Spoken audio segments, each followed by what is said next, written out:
so we're now into the second part of this evening, and I suppose really we could talk about something that's the polar opposite of the Levellers during the English Revolution, and that must surely be the two nephews of the King, Charles I.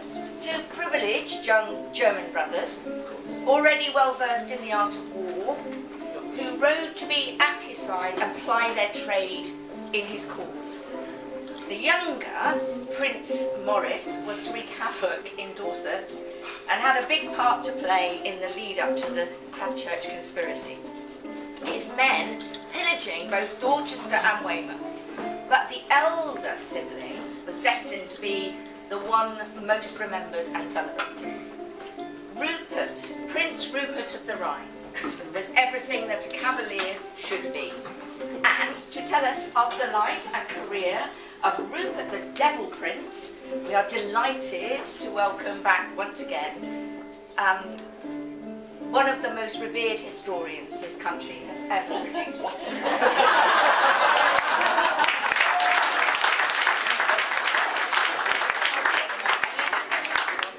Ladies and gentlemen, our favourite author, academic and TV presenter, Head of History at Bristol University, I want to go, Professor Ronald Hutton. Thank you.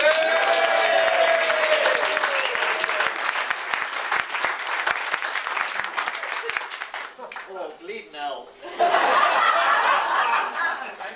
Is the light working?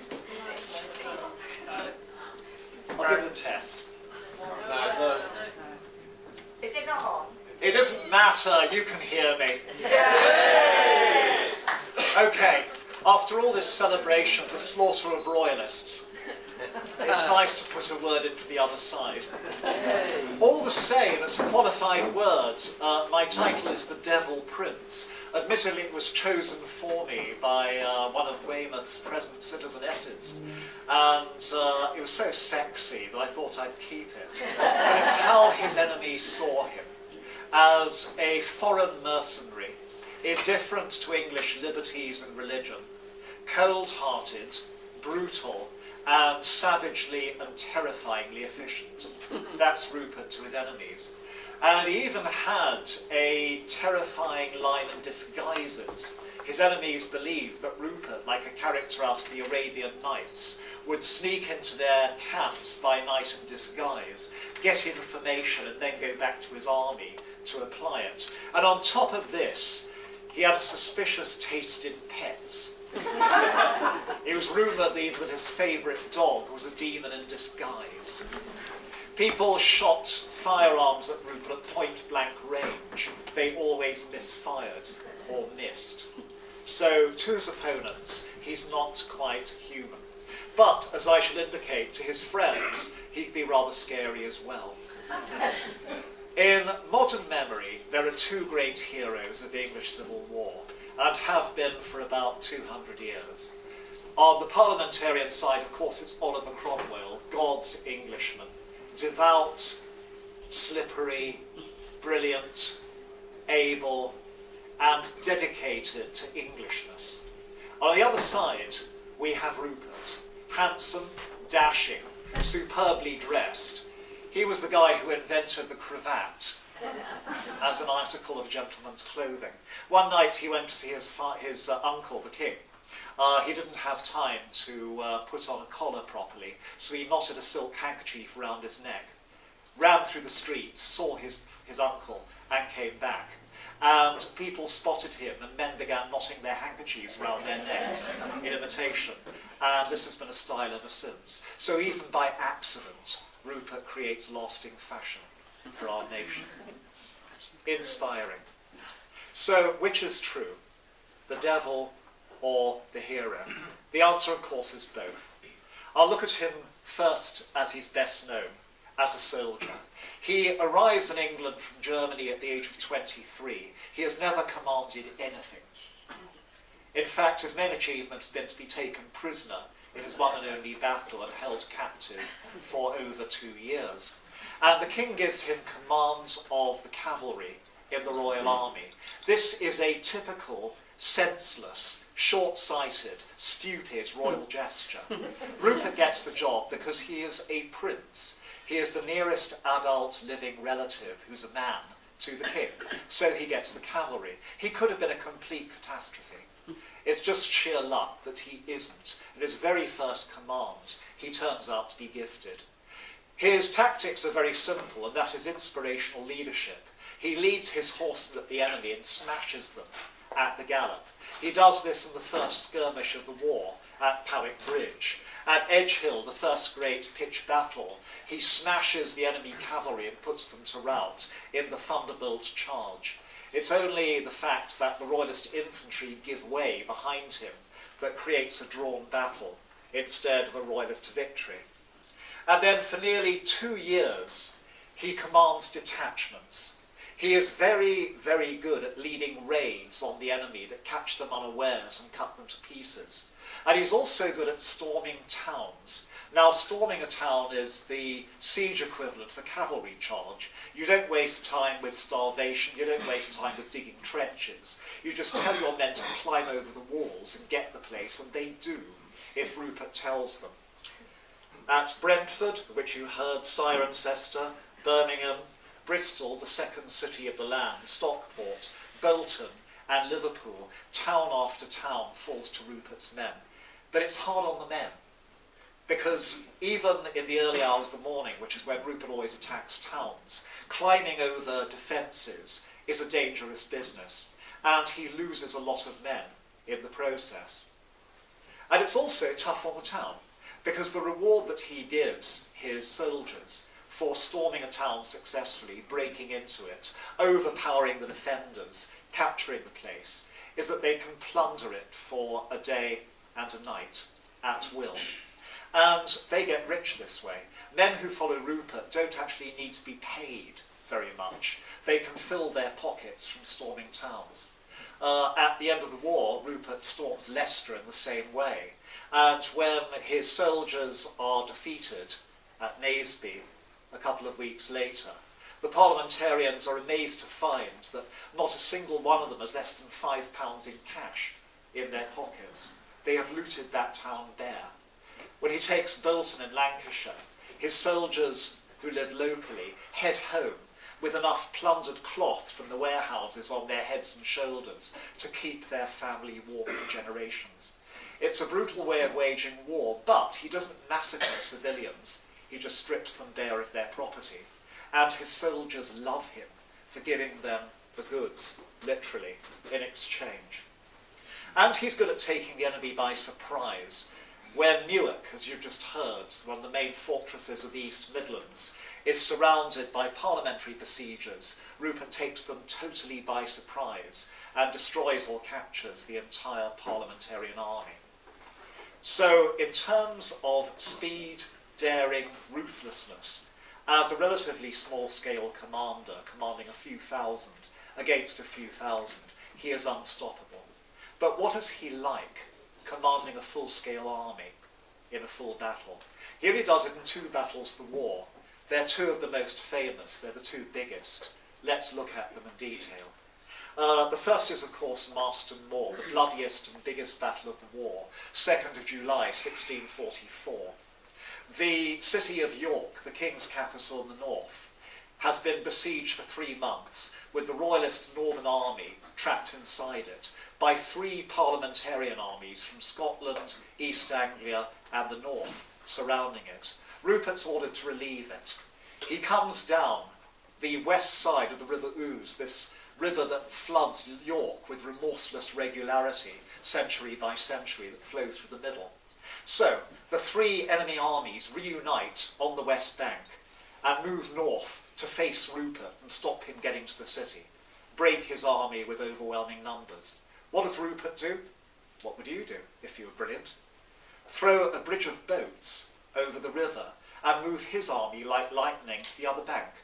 He then walks down the bank and into York by the back door. The city is his, he's relieved it. The enemy's got egg on their faces.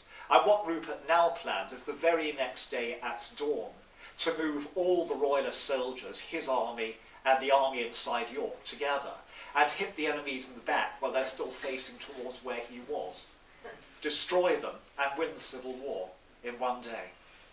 Instead he doesn't. By the following evening, his army is in pieces, and the Royalist army of the north is dead. What's gone wrong? Well, number one, he insists on fighting the following morning at dawn.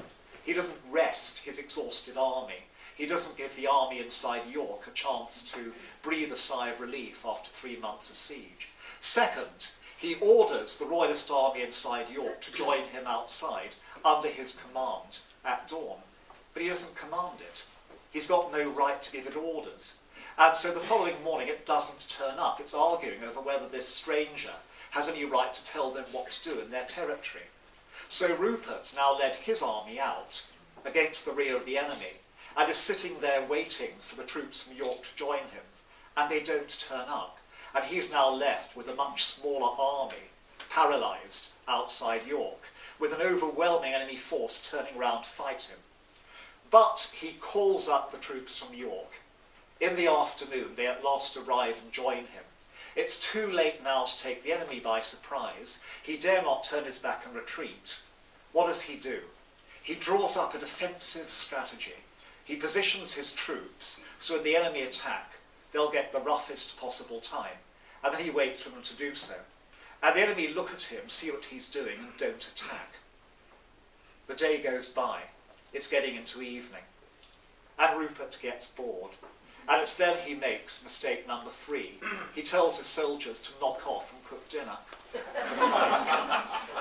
Never imagining the enemy might not cooperate. And as the sun prepares to sink, and the enemy commanders see the campfires sending up smoke from the Royalist lines, they launch their entire army at Rupert's and take it totally by surprise. As enemy cavalry crash into his beloved horsemen, Rupert abandons command of his army, mistake number 4, dashes after his beloved cavalry to try and save them, and gets swept away by them en route. And behind him, his other men are broken up and annihilated or routed by the enemy. That's what goes wrong. And after that, he collapses. He's still got 6,000 cavalry left, those that ran away fast enough and gather round him. He can create some trouble in the north there for the enemy, but he abandons the region. He just marches away, leaving it, and never comes back. So I think one can say there are 4 mistakes there altogether, and that's why he loses the battle. And he only commands in one more, and that's Naseby, a year later, where he is actually in charge of the king's own army. And this time he doesn't choose to fight. He's pushed into it by the king's advisors. But he decides he's going to get a strategy which will reverse the problem at Marston Moor. Once more he has a smaller army, but this time instead of waiting to be attacked, he decides to launch a thunderbolt as he did Edgehill. He's going to lead the right wing himself, smash half of the enemy's army with it at one punch, and then sweep round behind them to take the rest in the rear, roll them up and finish the battle. And it almost works. When the great moment comes, there's Rupert in the right wing with this fist ready to go forward. And he leads forward his best cavalry, cannons into the enemy, and breaks them. But when he tries to get behind them, he runs into a fortified baggage train in his way and is halted, and doesn't realise that behind him the enemy has launched a right hook on the other side, smashing into the Royalists and rolling them up. And the Royalists don't have a baggage train in the way behind, fortified, to stop them. And so the king's army dissolves into chaos. When Rupert rides back, he realises the battle is lost and has to head away. So in both battles, whether he's defending or attacking, he always thinks of his beloved cavalry. He's with them on the right. He doesn't stick behind, as a general normally does, to put a reserve in, bring up other troops, get a grip on the situation. In many ways, he never actually behaves like a commander-in-chief. And that is his last great action. So my conclusions aren't easy. It looks as if he can manage relatively small-scale actions superlatively, better than any other soldier of the war. But when he's got a full-scale army facing a big battle, that's when things start to go wrong. And his style is important. Don't forget, he really annoyed the Northern Royalists at York by assuming command over them without discussion. And he was pushed into a battle he didn't want at Naseby by the king's advisors because he couldn't win the political battle to convince his royal uncle, the king. And that's because Rupert can command, but he can't discuss. If you look at the records of the parliamentarian commanders who win the war, Black Tom Fairfax, Oliver Cromwell, indeed at Weymouth, William Sydenham, they're really good at committee work. What they do before any action is get their best officers round the table as a council of war and say, right lads, these are the options, this is the situation, what do you think? Get all the views, get them to a consensus, and then make sure that everybody around the table knows exactly what he is doing the next day when the action begins. Rupert gathers his officers round a table and gives them their orders. That's it. That's his style.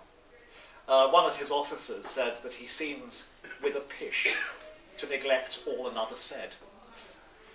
There's a quotation from an officer who actually dared at one point to question a bit of advice, well, an order that Rupert was given him. And Rupert's reply was, "Damn you! Follow your orders! And that's enough! Get out!" I think we all then had a sense of what being under Rupert's command felt like. He treats men like counters on a chessboard. And there's a certain lack of imagination here. But, on the other hand, he does choose excellent counters. The officers Rupert appoints to commands are always superb at their job, and he is a good recogniser of talent. So, profit and loss on Rupert the General. The bigger things get, the worse he is. The more contained, the more superlative he is. What about politics? Well, you rarely think of him as a politician, if only because he wasn't very good at it. I give him the game away. But there's another side of this, and that is politics are crucial. If you can't get your way with the king, then you can't get your way commanding troops. And Rupert is automatically part of a block of politicians inside the king's wartime royalist party. And they are the ultra-royalists. They're the equivalent of Cromwell and Freeborn John among the parliamentarians. They're the royalists who don't want to negotiate and don't want to compromise. They want to smash the enemy and hand the kingdom to the king so he can do with it as he wants. This means that he's not very popular with the compromise party among the royalists and the civilians. The trouble with Rupert is he doesn't get on with anybody in the king's court, because Rupert hates a court. The thing about a royal court, especially with a rather dithering monarch, well-meaning but weak-willed like Charles I, is that it's a place where insinuation, double-dealing, wheeling and dealing, alliances, scratching somebody else's back to get a nice, satisfying scratch on one's own, are how you do things. Rupert doesn't understand any of this, instinctually, utterly hates it. And the person who's his obvious ally is the obvious ultra-royalist among the king's close civilian advisors, the serpentine Lord Digby, who is the king's Secretary of State. Now, Digby is everything that Rupert is not. He is unctuous. He is courteous. He is oleaginous. He is the expert at the perfect whisper in the back room. The subtle ploy, the dropped hint, the clever drip-drip tactic to destroy a reputation or build up an unworthy one. Rupert sizes all this up within a few weeks and hates his guts, instinctually. And so after a year of trying to make something of Rupert, his civilian ultra-royalist should-be allies give up on him.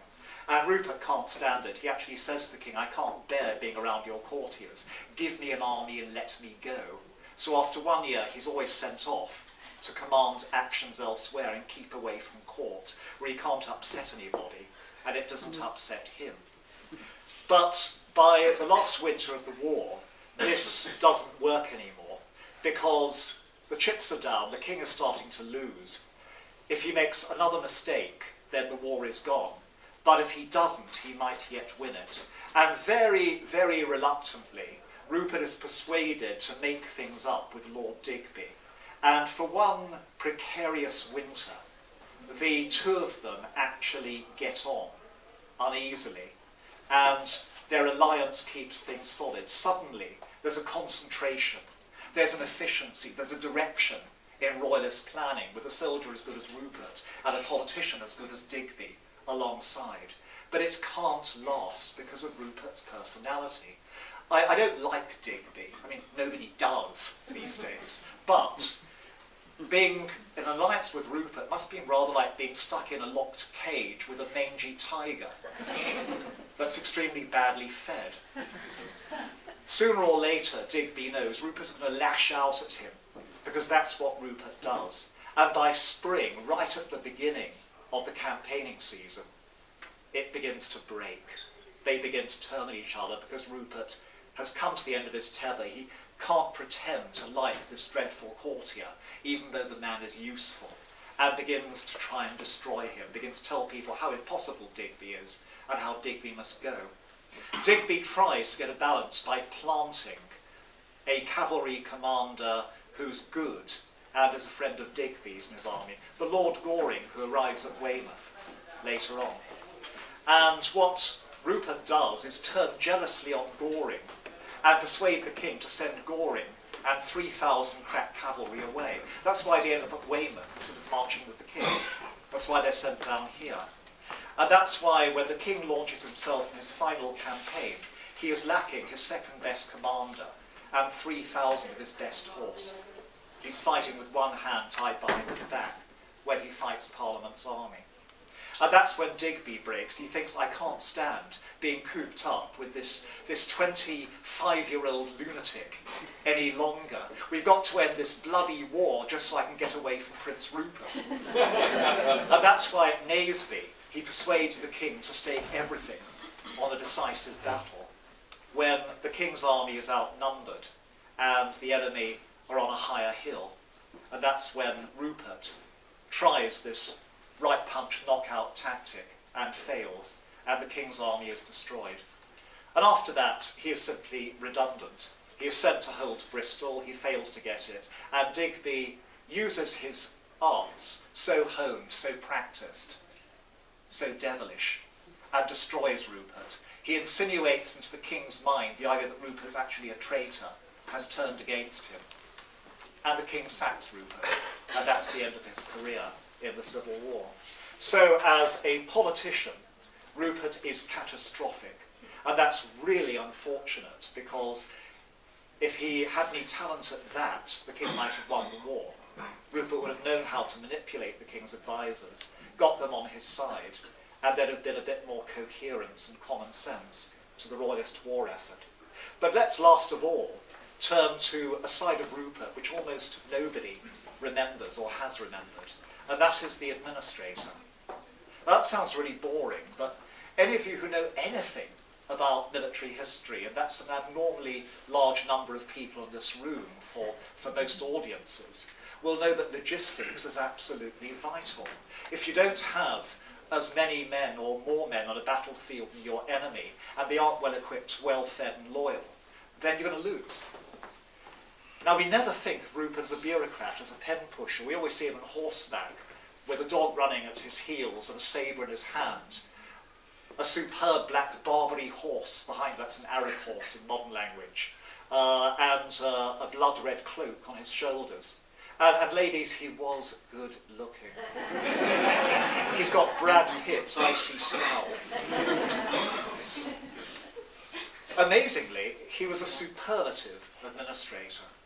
It's one of his greatest skills.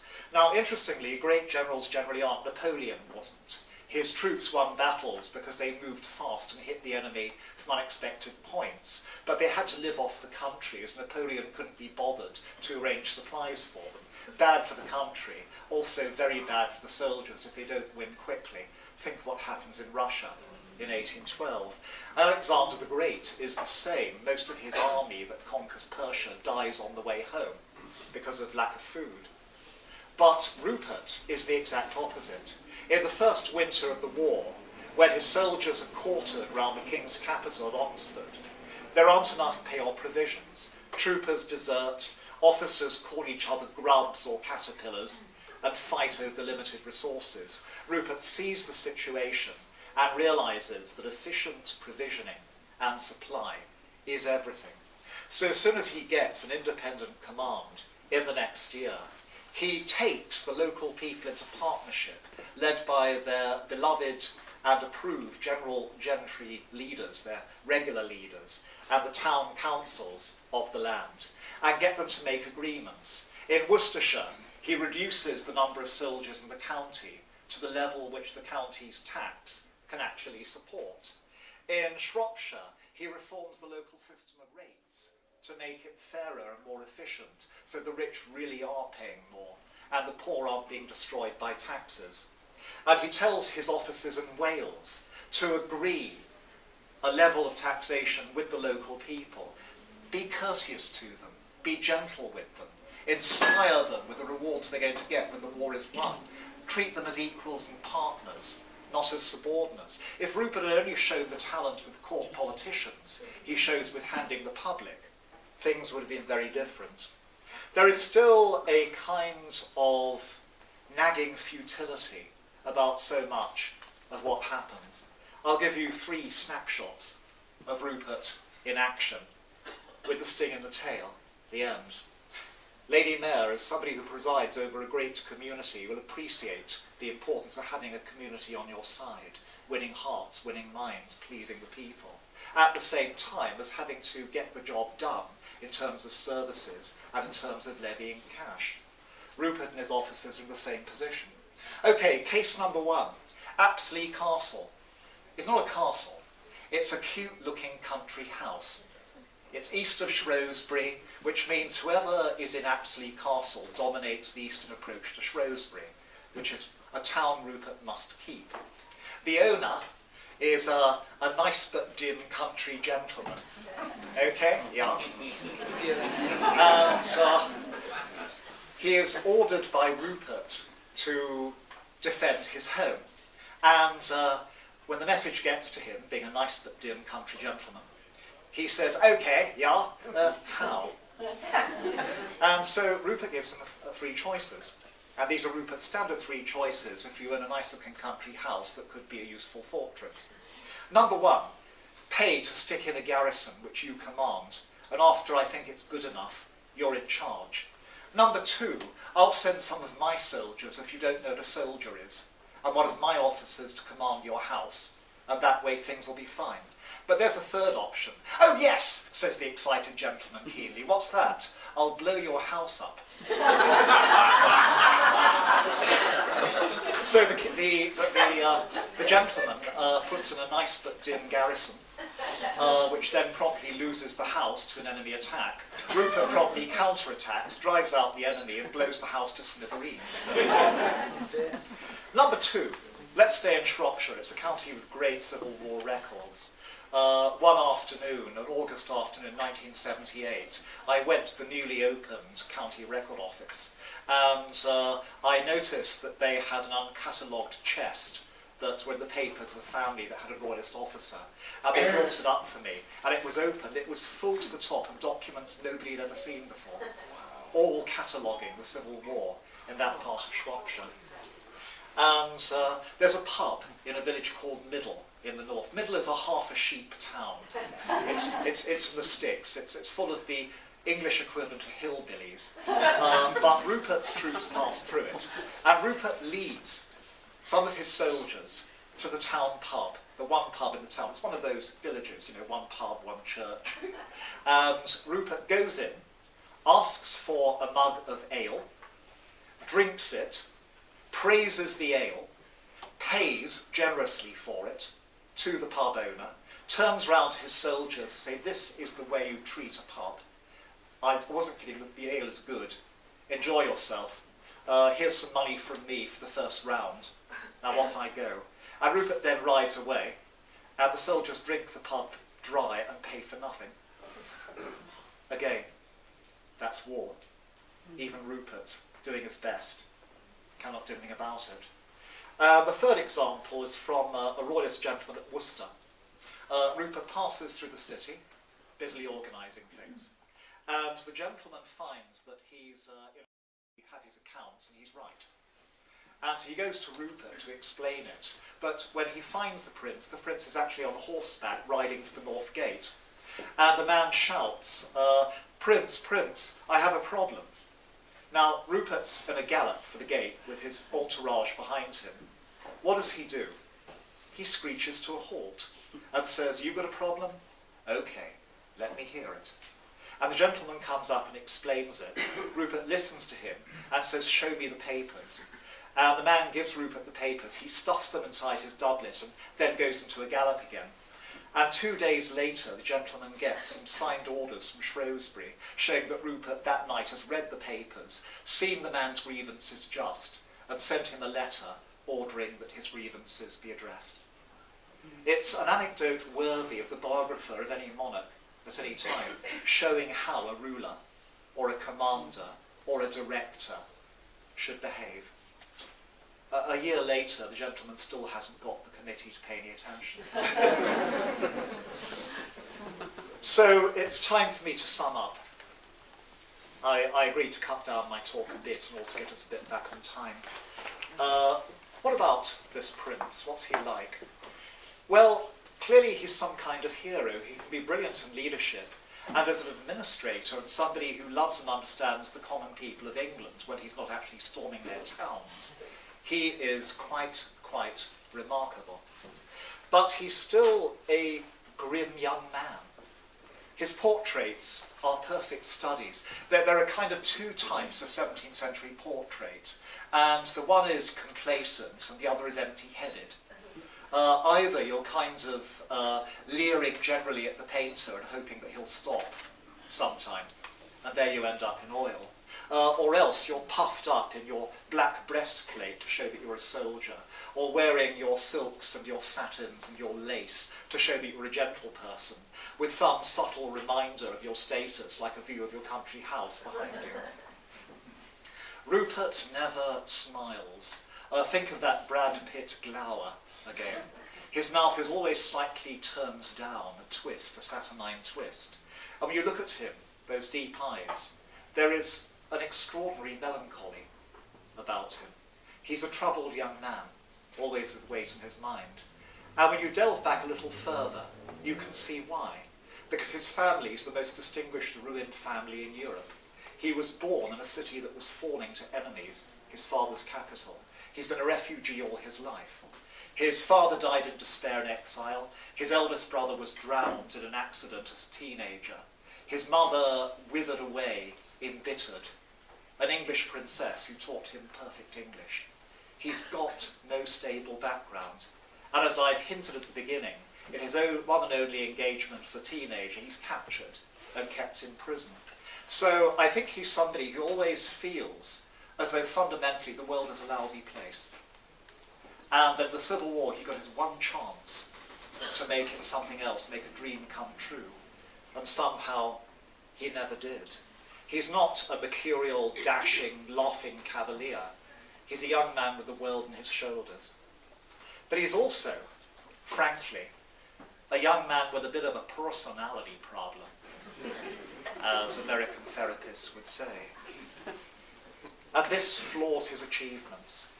He's so good at choosing talented commanders, but he can only really work with subordinates. He doesn't really have friends. He certainly doesn't have equals, and that means he can't negotiate. And in a big battle, where you've got to think for a moment what the enemy is seeing, how it's going to respond, Rupert's strange kind of ultra-efficient autism, which means he can't put himself in anybody else's mind or imagine how anybody else actually feels as an individual, counts against him. He's too walled in. He understands about pleasing the common people because they're a differentiated mass to him. They are a factor in an equation. They are a part of a landscape to be brought in. When dealing with people, when dealing with individuals, when attempting insight, Rupert just can't do it. There is a veil in the way. So my conclusion on him is that, yes, he is a romantic hero, But I think he's even more interesting than the Rupert that we generally thought we had from the romantic novels, of which he's a great star, and the romantic traditions.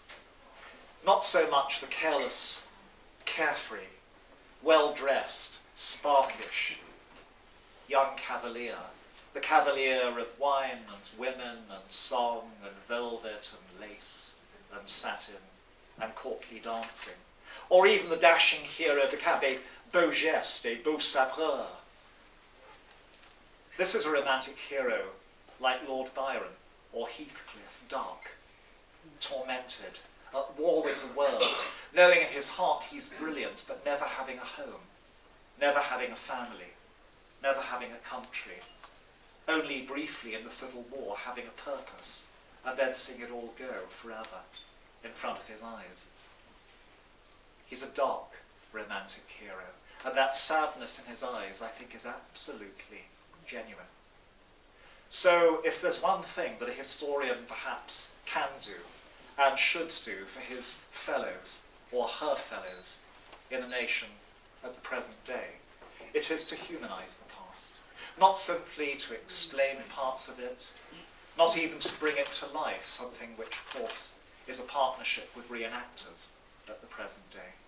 It is somehow to take these people out of the manuscripts, out of the oil paintings, out of the pages of history, and make us feel them as if they were before us now. I'm not sure we can ever do that perfectly with the dead, but if, like a necromancer of old, I've managed to call up Rupert here for you now, perhaps a little better than has been tried before, then I have paid my debt to the dead, as part of paying a larger debt of love to Weymouth. Thank you.